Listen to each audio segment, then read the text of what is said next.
ಎಲ್ಲರಿಗೂ ನಮಸ್ಕಾರ ಸ್ನೇಹಿತರೆ. 12 ರಾಶಿಗಳಲ್ಲಿ 7ನೇ ರಾಶಿ ತುಲಾ. ಈ ರಾಶಿಯ ಅಧಿಪತಿ ಶುಕ್ರ. ಈ ಚಿಹ್ನೆಯಲ್ಲಿ ಗಾಳಿಯ ಅಂಶವು ಹೆಚ್ಚು ಪ್ರಮುಖವಾಗಿದೆ.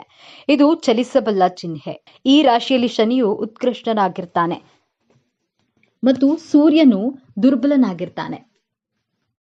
ತುಲಾ ರಾಶಿಯಲ್ಲಿ ಜನಿಸಿದವರು ಬಹಳ ಮಹತ್ವಾಕಾಂಕ್ಷೆಯುಳ್ಳವರು ಮತ್ತು ತಮ್ಮ ಮಹತ್ವಾಕಾಂಕ್ಷೆಗಳನ್ನು ಸಾಧಿಸಲು ಸಾಧ್ಯವಿರುವ ಎಲ್ಲಾ ಪ್ರಯತ್ನಗಳನ್ನು ಮಾಡ್ತಾರೆ. ಅವರು ಉತ್ತಮ ಕೇಳುಗರು, ಆದರೆ ಅಂತಿಮವಾಗಿ ಅವರ ಮನಸ್ಸಿನ ಧ್ವನಿಯನ್ನೇ ಕೇಳ್ತಾರೆ.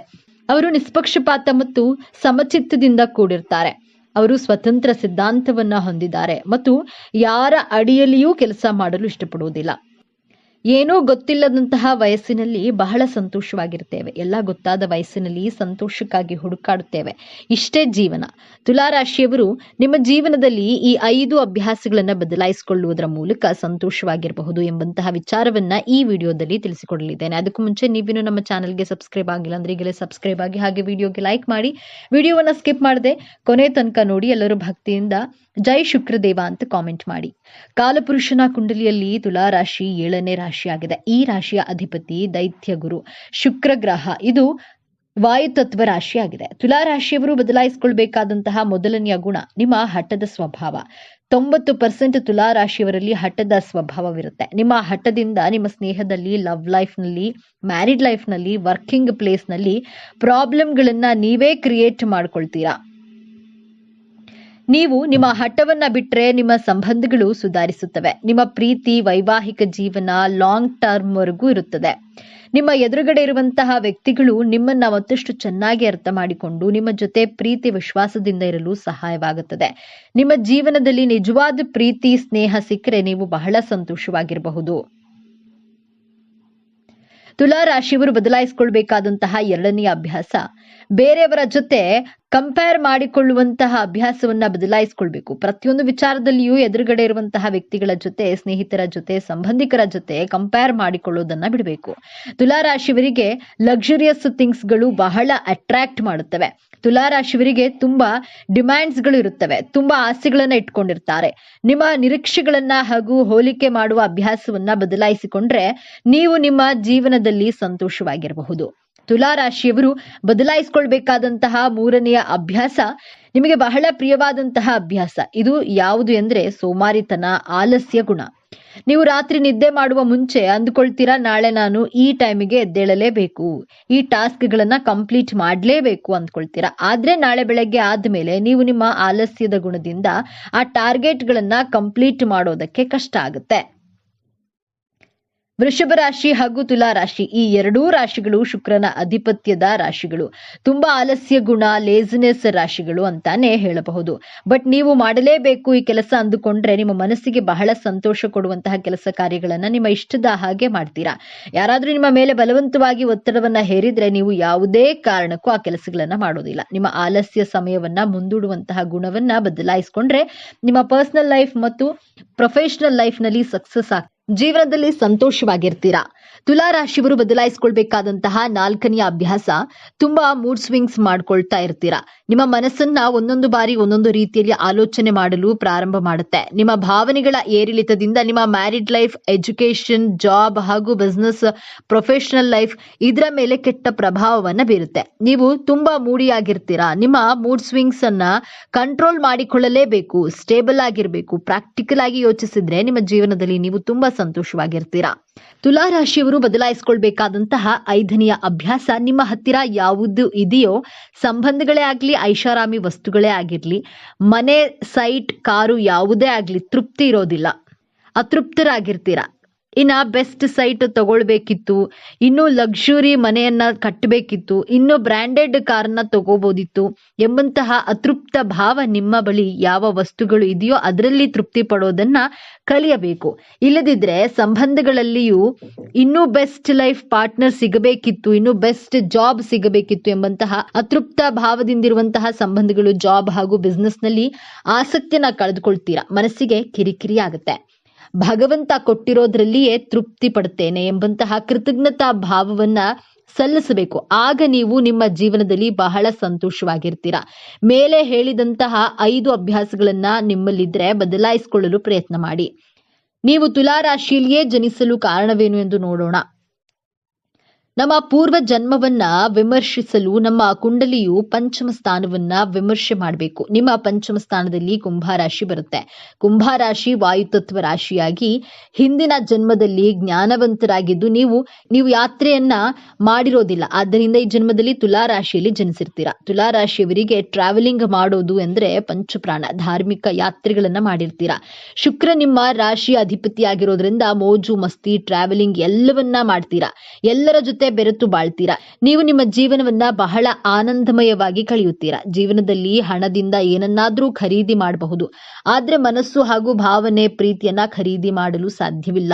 ಈ ಸತ್ಯ ನಿಮಗೆ ತಿಳಿದಿದೆ. ನಿಮ್ಮ ಜೀವನ ಸಂಗಾತಿ ಅನುಶಾಸನ ಪ್ರಿಯರಾಗಿರ್ತಾರೆ. ಸಮಯಕ್ಕೆ ಸರಿಯಾಗಿ ಕೆಲಸ ಮಾಡುವವರಾಗಿರ್ತಾರೆ. ನೀವು ಅವರಿಗೆ ವಿರುದ್ಧವೆಂಬಂತೆ ಜೀವನವನ್ನ ಎಂಜಾಯ್ ಮಾಡಬೇಕು, ಸಂತೋಷವಾಗಿ ಬದುಕಬೇಕು ಅಂದ್ಕೊಳ್ಳೋದ್ರಿಂದ ನಿಮ್ಮಿಬ್ಬರ ಮಧ್ಯೆ ವೈಮನಸ್ಸುಗಳು ಬರುತ್ತವೆ. ನೀವು ನಿರೀಕ್ಷಿಸಿದಂತಹ ಪ್ರೀತಿ ನಿಮಗೆ ಸಿಗದೆ ನಿರಾಶರಾಗ್ತೀರಾ. ನಿಮ್ಮ ಕಲ್ಪನೆಗಳಿಗೆ ಭಾವನೆಗಳಿಗೆ ಮಿಡಿಯುವ ಜೀವನ ಸಂಗಾತಿಯನ್ನ ಬಯಸ್ತೀರಾ. ಆದ್ರೆ ನಿಮ್ಮ ನಿರೀಕ್ಷೆಗೆ ತಕ್ಕ ಜೀವನ ಸಂಗಾತಿ ಸಿಗದೆ ನಿರಾಶೆಯನ್ನ ಅನುಭವಿಸ್ತೀರಾ. ಕಷ್ಟ, ನಿರಾಶೆ, ದುಃಖ ಏನೇ ಬರಲಿ ಜೀವನವನ್ನ ಸರಿಸಮಾನವಾಗಿ ನಿಭಾಯಿಸುವಂತಹ ಕಲೆ, ಬುದ್ಧಿವಂತಿಕೆ ನಿಮ್ಮಲ್ಲಿ ಕಾಣಬಹುದು. ನಕ್ಷತ್ರದ ಆಧಾರದ ಮೇಲೆ ನಿಮ್ಮ ಗುಣ ಸ್ವಭಾವವನ್ನ, ಅಭಿರುಚಿಗಳನ್ನ ಬದಲಾಗುತ್ತವೆ. ಚಿತ್ತ ನಕ್ಷತ್ರದಲ್ಲಿ ಜನಿಸಿದವರಿಗೆ ಯಾರಾದ್ರೂ ವಾಯ್ಸ್ ರೈಸ್ ಮಾಡಿ ಮಾತನಾಡಿದ್ರೆ ಇಷ್ಟವಾಗೋದಿಲ್ಲ. ಅವರ ವಿರುದ್ಧ ತಿರುಗಿ ಬಿದ್ದು ಮಾತನಾಡ್ತೀರಾ. ಇವರು ಬ್ಯೂಟಿ ಕಾನ್ಶಿಯಸ್ ಪರ್ಸನ್ ಆಗಿರ್ತಾರೆ. ಯಾವ ರೀತಿ ಡ್ರೆಸ್ಗಳನ್ನ ವೇರ್ ಮಾಡ್ಕೊಳ್ಬೇಕು, ಹೇರ್ ಸ್ಟೈಲ್ ಬಗ್ಗೆ ತುಂಬಾ ಕ್ಯಾಶುಯಲ್ ಆಗಿರ್ತಾರೆ. ತುಂಬಾ ಸೆಲೆಕ್ಟಿವ್ ಆಗಿರ್ತಾರೆ. ತನ್ನ ಬ್ಯೂಟಿ ಬಗ್ಗೆ ಪಾಸಿಟಿವ್ ಅಟೆನ್ಷನ್ಗೋಸ್ಕರ ಇಂಪಾರ್ಟೆನ್ಸ್ ಕೊಡ್ತಾರೆ. Designing field, creative field, web design, fashion designing field ನಲ್ಲಿ ಸಕ್ಸಸ್ ಅನ್ನ ಪಡೆಯಬಹುದು. ಆಟೋಮೊಬೈಲ್ ಡಿಸೈನಿಂಗ್ ಅಲ್ಲೂ ಕೂಡ ಸಕ್ಸಸ್ ಅನ್ನ ಪಡೆಯಬಹುದು. ಚಿತ್ತ ನಕ್ಷತ್ರದವರು ಫ್ಯಾಮಿಲಿ ಓರಿಯೆಂಟೆಡ್ ಪರ್ಸನ್ ಆಗಿರ್ತಾರೆ. ಎಲ್ಲರನ್ನ ಕುರುಡರಾಗಿ ನಂಬೋದಿಲ್ಲ. ಯಾಕೆ ಅಂದ್ರೆ ಜೀವನದಲ್ಲಿ ಮೋಸ ಹೋಗಿರುವಂತಹ ಕಾರಣದಿಂದಾಗಿ ಯಾರನ್ನೂ ಸುಲಭವಾಗಿ ನಂಬೋದಿಲ್ಲ. ಒಂದಕ್ಕೆ 2 ಸಲ ಅವರನ್ನ ಪರೀಕ್ಷೆ ಮಾಡಿ ನಂತರ ಅವರನ್ನ ನಂಬೇಕೋ ಬೇಡವೋ ಎಂದು ನಿರ್ಧಾರ ಮಾಡ್ತಾರೆ. ಚಿತ್ತ ನಕ್ಷತ್ರದವರು ತನ್ನ ಬಗ್ಗೆ ವೈಯಕ್ತಿಕ ವಿಮರ್ಶೆ ಮಾಡಿಕೊಳ್ತಾರೆ. ನನ್ನ ಪಾಸಿಟಿವ್ ಗುಣಗಳೇನು, ನೆಗೆಟಿವ್ ಗುಣಗಳೇನು, ನಾನು ಹೇಗೆ ಅಪ್ಡೇಟ್ ಆಗಬೇಕು ಎಂದು ಸೆಲ್ಫ್ ಅನಲೈಸ್ ಮಾಡಿಕೊಳ್ಳೋದು ಇವರ ಸ್ಪೆಷಲ್ ಕ್ವಾಲಿಟಿ. 2ನೆಯ ನಕ್ಷತ್ರ ಸ್ವಾತಿ ನಕ್ಷತ್ರ. ಸ್ವಾತಿ ನಕ್ಷತ್ರದಲ್ಲಿ ಜನಿಸಿದವರಿಗೆ ಜೀವನದ ಮಹತ್ವದ ನಿರ್ಧಾರಗಳನ್ನ ತೆಗೆದುಕೊಳ್ಳುವಾಗ 1ಕ್ಕೆ 2 ಸಲ ಯೋಚಿಸಿ ನಿಧಾನವಾಗಿ ತೆಗೆದುಕೊಳ್ತಾರೆ. ಸನ್ನಿವೇಶಗಳನ್ನ ಬಹಳ ಬ್ಯಾಲೆನ್ಸ್ ಮಾಡಿ ನಿರ್ಧಾರಗಳನ್ನ ತೆಗೆದುಕೊಳ್ತಾರೆ. ಸ್ವಭಾವದಂತಹ ರೊಮ್ಯಾಂಟಿಕ್ ಆಗಿರ್ತಾರೆ. ತನ್ನ ಜೀವನ ಸಂಗಾತಿಗೆ ಇವರ ಮೇಲೆ ಇರುವಂತಹ ಪ್ರೀತಿ ಭಾವನೆಗಳನ್ನ ವ್ಯಕ್ತಪಡಿಸಿ ಇವರ ಜೀವನ ಸಂಗಾತಿಯ ಮಹತ್ವವನ್ನ ಅರ್ಥ ಮಾಡ್ಕೊಳ್ತಾರೆ. ಪ್ರೊಫೆಷನಲ್ ಲೈಫ್ ಹಾಗೂ ಪರ್ಸನಲ್ ಲೈಫ್ ಅನ್ನ ಬಹಳ ಚೆನ್ನಾಗಿ ಬ್ಯಾಲೆನ್ಸ್ ಮಾಡ್ತಾರೆ. ಪ್ರೊಫೆಷನಲ್ ಲೈಫ್ಗಿಂತ ಫ್ಯಾಮಿಲಿಗೆ ತುಂಬಾ ಇಂಪಾರ್ಟೆನ್ಸ್ ಕೊಡ್ತಾರೆ. ಸಮಾಜ ಸೇವೆ ಮಾಡುವುದು ಅವಶ್ಯಕತೆ ಇರುವವರಿಗೆ ಸಹಾಯ ಮಾಡುವ ಗುಣದವರು. 3ನೆಯ ನಕ್ಷತ್ರ ವಿಶಾಖ ನಕ್ಷತ್ರ. ವಿಶಾಖ ನಕ್ಷತ್ರದಲ್ಲಿ ಜನಿಸಿದವರು ಮುಖ ನೋಡಿ ಇವರ ವಯಸ್ಸನ್ನ ಯಾರು ಗೆಸ್ ಮಾಡೋದಕ್ಕೂ ಸಾಧ್ಯವಾಗುವುದಿಲ್ಲ. ವಿಶಾಖ ನಕ್ಷತ್ರದವರ ಮುಂದೆ ಯಾರಾದ್ರೂ ಡ್ರಾಮಾ ಮಾಡಿದ್ರೆ, ಸುಳ್ಳು ಹೇಳಿದ್ರೆ ಬಹಳ ಬೇಗ ಕಂಡು ಹಿಡಿಯುತ್ತಾರೆ. ಆ ವ್ಯಕ್ತಿಗಳನ್ನ ತನ್ನ ಜೀವನದಿಂದ ದೂರ ಇಡ್ತಾರೆ. ಜೀವನದಲ್ಲಿ ಮೌಲ್ಯಗಳನ್ನ, ವ್ಯಾಲ್ಯೂಗಳನ್ನ ಫಾಲೋ ಮಾಡುವವರು ತನ್ನ ಮೇಲೆ ನಂಬಿಕೆ ಇಟ್ಕೊಂಡಿರ್ತಾರೆ. ಹೈ ಥಿಂಕಿಂಗ್ ಪರ್ಸನ್ ಆಗಿರ್ತಾರೆ. ಇವರು ತನ್ನ ಕಲ್ಚರ್ ಅನ್ನ, ಆಚಾರ ವಿಚಾರಗಳನ್ನ ಅನುಸರಿಸ್ತಾರೆ. ಯಾವುದೇ ಸುಂದರವಾದ ಹೂವನ್ನ ನೋಡಿದ್ರು, ಪೇಂಟಿಂಗ್ ಅನ್ನ ನೋಡಿದ್ರು ಅದರ ಫೋಟೋಸ್ ಅನ್ನ ತೆಗೆದೇ ಇರೋಕ್ಕಾಗೋದಿಲ್ಲ. ಸೌಂದರ್ಯವನ್ನ ಆರಾಧಿಸ್ತಾರೆ, ಪ್ರಶಂಸೆ ಮಾಡ್ತಾರೆ. ವಿಶಾಖ ನಕ್ಷತ್ರದವರು ಈ ಪ್ರಪಂಚವನ್ನ ನೋಡುವ ದೃಷ್ಟಿ ವಿಭಿನ್ನವಾಗಿರುತ್ತೆ.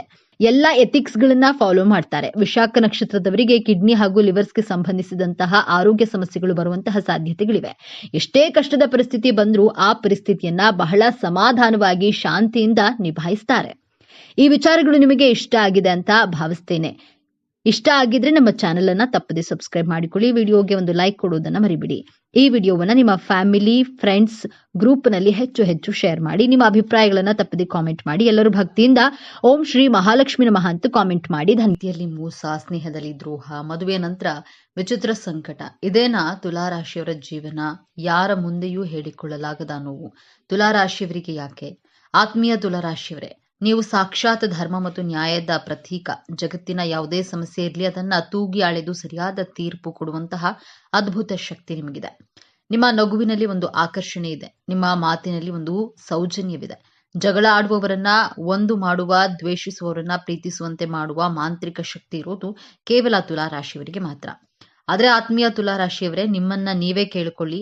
ಇಡೀ ಜಗತ್ತಿನ ಸಮಸ್ಯೆಯನ್ನ ಬಗೆಹರಿಸುವಂತಹ ನೀವು ನಿಮ್ಮ ಸ್ವಂತ ಬದುಕಿನ ಸಮಸ್ಯೆಗಳನ್ನ ಯಾಕೆ ಬಗೆಹರಿಸಿಕೊಳ್ಳಲು ಆಗ್ತಿಲ್ಲ? ಶುಕ್ರ ದೆಸೆಯ ಆಶೀರ್ವಾದ ಪಡೆದ ನೀವು ಐಷಾರಾಮಿ ಜೀವನವನ್ನ ನಡೆಸಬೇಕಾದವರು. ಆದರೆ ಇಂದು ಯಾಕೆ ಮನಃಶಾಂತಿ ಇಲ್ಲದೆ, ನಿದ್ದೆ ಇಲ್ಲದೆ ಒದ್ದಾಡ್ತಿದ್ದೀರಿ?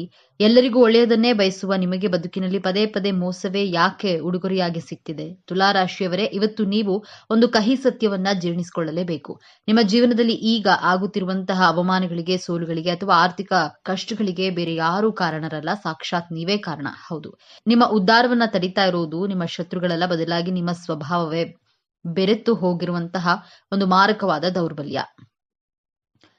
ಒಂದು ಗುಣ ನಿಮ್ಮನ್ನ ಎಷ್ಟು ಕುರುಡರನ್ನಾಗಿ ಮಾಡಿದೆ ಅಂದ್ರೆ, ಹಗಲಿನಲ್ಲಿ ನಿಮ್ಮ ಕಣ್ಣು ಮುಂದೆಯೇ ನಿಮ್ಮ ಬದುಕನ್ನ ಯಾರೋ ದೋಚಿಕೊಂಡು ಹೋಗ್ತಿದ್ರು, ನೀವು ಸುಮ್ಮನೆ ನೋಡ್ತಾ ನಿಂತಿದ್ದೀರಿ. ಆ ಒಂದು ಗುಣ ದೇವತೆಗಳಂತೆ ಬದುಕಬೇಕಾದ ನಿಮ್ಮನ್ನ ಒಂದು ಸಾಮಾನ್ಯಕ್ಕಿಂತ ಕೀಳಾಗಿ ಬದುಕುವಂತೆ ಮಾಡಿರುವ ಆ ರಹಸ್ಯವೇನು, ಮತ್ತು ನೀವು ಸುಖನಂತೆ ಬದುಕಬೇಕಾದ್ರೆ ಮಾಡಬೇಕಾದ ಬದಲಾವಣೆ ಏನು, ಈ ವಿಡಿಯೋದಲ್ಲಿ ಎಳೆ ಎಳೆಯಾಗಿ ಬಿಚ್ಚಿಡಲಿದ್ದೇವೆ.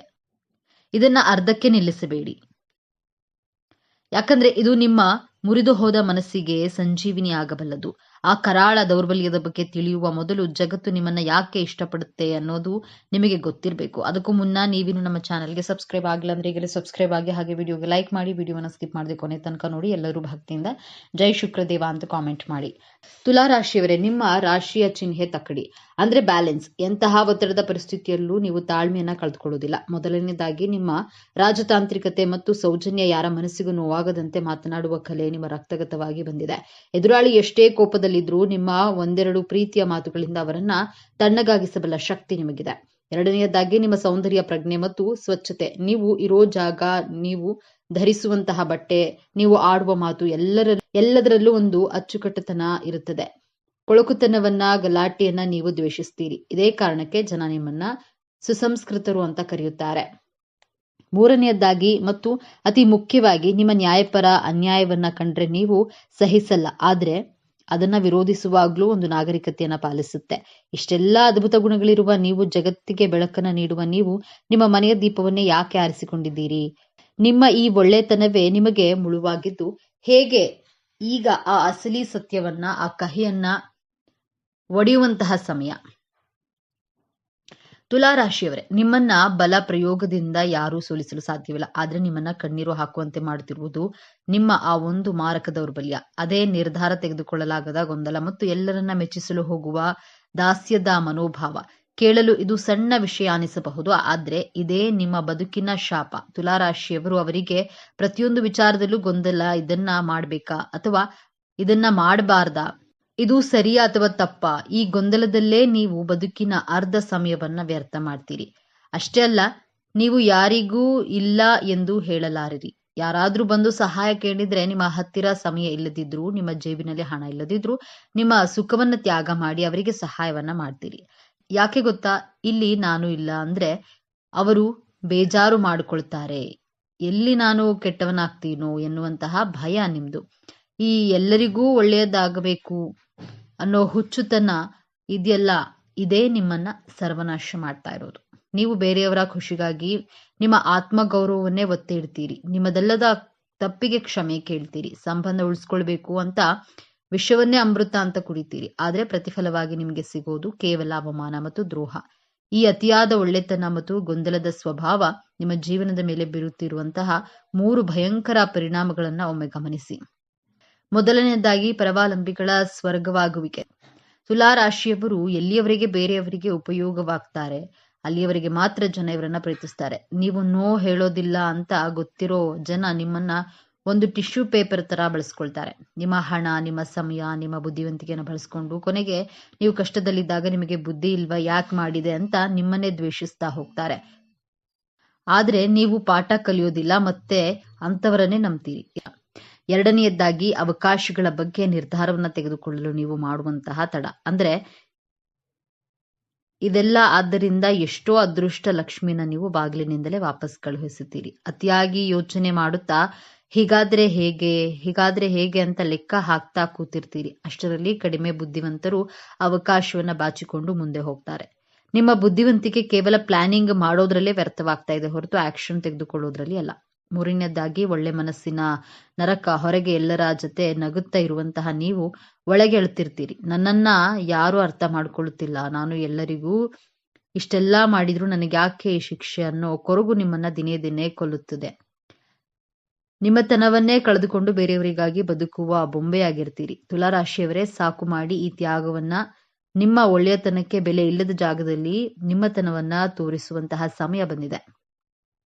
ನೀವು ಮತ್ತೆ ಎದ್ದು ನಿಲ್ಲಬೇಕು. ನಿಮ್ಮ ರಾಶ್ಯಾಧಿಪತಿ ಶುಕ್ರನಂತೆ ಮತ್ತೆ ಮಿನುಗಬೇಕು. ಅಂದ್ರೆ ಈ 3 ಕಠಿಣ ನಿರ್ಧಾರಗಳನ್ನ ಈಗಲೇ ತೆಗೆದುಕೊಳ್ಳಿ. ಮೊದಲನೆಯದಾಗಿ, ನಿರ್ದಾಕ್ಷಿಣ್ಯವಾಗಿ ತಿರಸ್ಕರಿಸೋದನ್ನ ಕಲಿಯಿರಿ. ಯಾರು ನಿಮ್ಮ ಸಮಯವನ್ನ, ಶಾಂತಿಯನ್ನ ಹಾಳು ಮಾಡ್ತಾರೋ ಅವರಿಗೆ ಮುಖಕ್ಕೆ ಹೊಡೆದಂತೆ ನನ್ನಿಂದ ಆಗಲ್ಲ ಎಂದು ಹೇಳೋದನ್ನ ಕಲಿಯಿರಿ. ನೀವು ಕೆಟ್ಟವರಾದ್ರೂ ಪರವಾಗಿಲ್ಲ, ನಿಮ್ಮ ನೆಮ್ಮದಿಗಿಂತ ದೊಡ್ಡದು ಯಾವುದೂ ಇಲ್ಲ. ನೆನಪಿಡಿ, ಜಗತ್ತನ್ನ ಮೆಚ್ಚಿಸಲು ನೀವು ಹುಟ್ಟಿಲ್ಲ. ನಿಮ್ಮ ಬೌಂಡರಿಯನ್ನ ನೀವೇ ಹಾಕಿಕೊಳ್ಳಿ. ಆಗ ಮಾತ್ರ ಜನ ನಿಮಗೆ ಬೆಲೆ ಕೊಡ್ತಾರೆ. ಎರಡನೆಯದಾಗಿ, ತ್ವರಿತ ನಿರ್ಧಾರಗಳೇ ಯಶಸ್ಸಿನ ಮೆಟ್ಟಿಲು. ಇಂದಿನಿಂದ ಅತಿಯಾಗಿ ಯೋಚನೆ ಮಾಡೋದನ್ನ ನಿಲ್ಲಿಸಿ ಬಿಡಿ. ಯಾವುದೇ ಅವಕಾಶ ಬಂದ್ರೂ ಅದು 70% ಸರಿ ಇದೆ ಅನಿಸಿದ್ರೆ ಮುನ್ನುಗ್ಗಿ, ತಪ್ಪು ನಡೆದ್ರೆ ತಿದ್ದುಕೊಳ್ಳೋಣ. ಆದ್ರೆ ಯೋಚನೆ ಮಾಡುತ್ತಾ ಕೂತು ಸಮಯ ವ್ಯರ್ಥ ಮಾಡಬೇಡಿ. ನಿಂತ ನೀರು ಕೊಳೆಯುತ್ತದೆ, ಹರಿಯುವ ನೀರು ಮಾತ್ರ ಪವಿತ್ರ. ಹಾಗೆಯೇ ಆಕ್ಷನ್ ತೆಗೆದುಕೊಳ್ಳುವಂತಹ ತುಲಾರಾಶಿಯವರು ಮಾತ್ರ ಗೆಲ್ತಾರೆ. ಮೂರನೆಯದಾಗಿ, ಸ್ವಯಂ ಪ್ರೀತಿ ಮತ್ತು ಸ್ವಾರ್ಥ. ಹೌದು, ನೀವು ಸ್ವಲ್ಪ ಸ್ವಾರ್ಥಿಗಳಾಗಬೇಕು. ನಿಮ್ಮ ಸಂಪಾದನೆಯನ್ನ, ನಿಮ್ಮ ಪ್ರೀತಿಯನ್ನ ಮೊದಲು ನೀವು ನಿಮ್ಮ ಮೇಲೆ ಖರ್ಚು ಮಾಡಿ. ನೀವು ಚೆನ್ನಾಗಿದ್ರೆ ಮಾತ್ರ ಜಗತ್ತು ಚೆನ್ನಾಗಿ ಕಾಣುತ್ತೆ. ಕನ್ನಡಿಯನ್ನ ನೋಡಿಕೊಂಡು ಬೇರೆಯವರಿಗಾಗಿ ಬದುಕೋದನ್ನ ಬಿಟ್ಟು ನಿಮಗಾಗಿ ನೀವು ಬದುಕೋದನ್ನ ಹಿಂದೆ ಪ್ರಾರಂಭಿಸಿ. ತುಲಾರಾಶಿಯವರೇ, ನೀವು ವಜ್ರದ ಹರಳಿನಂತೆ. ವಜ್ರಕ್ಕೆ ಹೊಳಪು ಬರಬೇಕಂದ್ರೆ ಅದನ್ನ ಕತ್ತರಿಸಬೇಕು. ನೀವು ಪಟ್ಟ ಕಷ್ಟಗಳು, ಅನುಭವಿಸಿದ ಅವಮಾನಗಳು ನಿಮ್ಮನ್ನ ಇನ್ನಷ್ಟು ಗಟ್ಟಿಯಾಗಿಸಬೇಕು ಹೊರತು ವೀಕ್ ಆಗಿಸಬಾರದು. ಇಂದಿನಿಂದ ನಿಮ್ಮ ಜೀವನದ ತಕ್ಕಡಿಯಲ್ಲಿ ಒಂದು ಕಡೆ ಜಗತ್ತನ್ನ ಇಡಿ, ಇನ್ನೊಂದು ಕಡೆ ನಿಮ್ಮನ್ನ ನೀವೇ ಇಟ್ಕೊಳ್ಳಿ. ಯಾವಾಗಲೂ ನಿಮ್ಮ ಕಡೆಯ ತೂಕ ಹೆಚ್ಚಿರಲಿ. ನಿಮ್ಮ ಮೃದು ಸ್ವಭಾವವನ್ನ ದೌರ್ಬಲ್ಯ ಎಂದು ಭಾವಿಸುವವರಿಗೆ ನಿಮ್ಮ ಕಠಿಣ ನಿರ್ಧಾರಗಳ ಮೂಲಕ ಉತ್ತರವನ್ನ ಕೊಡಿ. ನಿಮ್ಮ ಕಡೆಗಣಿಸಿದವರು, ನಿಮ್ಮನ್ನ ಬಳಸಿಕೊಂಡು ಬಿಸಾಡಿದವರು ನಾಳೆ ನಿಮ್ಮ ಯಶಸ್ಸನ್ನ ಕಂಡು ಸಾಲಿನಲ್ಲಿ ಬಂದು ನಿಲ್ಲುವಂತೆ ಬೆಳೆಯಿರಿ. ಆ ತಾಕತ್ತು, ಆ ಕಲೆ, ಆ ರಾಜಯೋಗ ನಿಮ್ಮ ಜಾತಕದಲ್ಲೇ ಇದೆ. ಬೇಕಾಗಿರೋದು ಕೇವಲ ಎಚ್ಚೆತ್ತುಕೊಳ್ಳುವಂತಹ ಮನಸ್ಸು. ಸ್ನೇಹಿತರೆ, ಈ ವಿಡಿಯೋದಲ್ಲಿ ಹೇಳಿದ ಮಾತುಗಳು ನಿಮ್ಮ ಜೀವನಕ್ಕೆ ಹತ್ತಿರ ಅನಿಸಿದ್ರೆ, ಹೌದು ನಾನು ಕೂಡ ಇದೇ ತಪ್ಪನ್ನ ಮಾಡಿದ್ದೆ ಅಂತ ನಿಮಗೆ ಅನಿಸಿದ್ರೆ ದಯವಿಟ್ಟು ಈ ವಿಡಿಯೋಗೆ ಒಂದು ಲೈಕ್ ಮಾಡಿ. ನಿಮ್ಮ ಲೈಕ್ ನಮಗೆ ಇಂತಹ ಆಳವಾದ ಸತ್ಯಗಳನ್ನು ಹುಡುಕಿ ತರಲು ಸ್ಫೂರ್ತಿ ನೀಡುತ್ತೆ. ಮತ್ತು ತುಲಾರಾಶಿಯವರೇ, ನಿಮ್ಮಂತೆ ನೋವು ಅನುಭವಿಸುತ್ತಿರುವ, ದಾರಿ ಕಾಣದೇ ಇರುವ ನಿಮ್ಮ ಸ್ನೇಹಿತರಿಗೂ ಈ ವಿಡಿಯೋವನ್ನ ಶೇರ್ ಮಾಡಿ. ಜ್ಯೋತಿಷ್ಯದ ಜೊತೆಗೆ ಜೀವನದ ಪಾಠವನ್ನ ಕಲಿಯಲು, ನಿಮ್ಮ ಬದುಕಿನ ರಹಸ್ಯಗಳನ್ನ ಪ್ರತಿ ವಾರ ತಿಳಿದುಕೊಳ್ಳಲು ಈಗಲೇ ನಮ್ಮ ಚಾನೆಲ್ ಅನ್ನ ಸಬ್ಸ್ಕ್ರೈಬ್ ಮಾಡಿಕೊಳ್ಳಿ. ಬೆಲ್ ಐಕಾನ್ ಒತ್ತಿ. ನಿಮ್ಮ ಜೀವನದ ಯಾವ ಘಟನೆ ನಿಮಗೆ ಹೆಚ್ಚು ನೋವು ತಂದಿದೆ ಅಥವಾ ನೀವು ಇನ್ನು ಮುಂದೆ ಯಾವ ಬದಲಾವಣೆಯನ್ನ ಮಾಡ್ಕೊಳ್ತೀರಿ ಎಂಬುದನ್ನ ಕಾಮೆಂಟ್ ಮೂಲಕ ನಮಗೆ ತಿಳಿಸಿ. ನಿಮ್ಮ ಗೆಲುವೇ ನಮ್ಮ ಗುರಿ. ಸರ್ವೇ ಜನೋ ಸುಖಿನೋ ಭವತು. ಮುಂದಿನ ವಿಡಿಯೋದಲ್ಲಿ ಭೇಟಿಯಾಗೋಣ.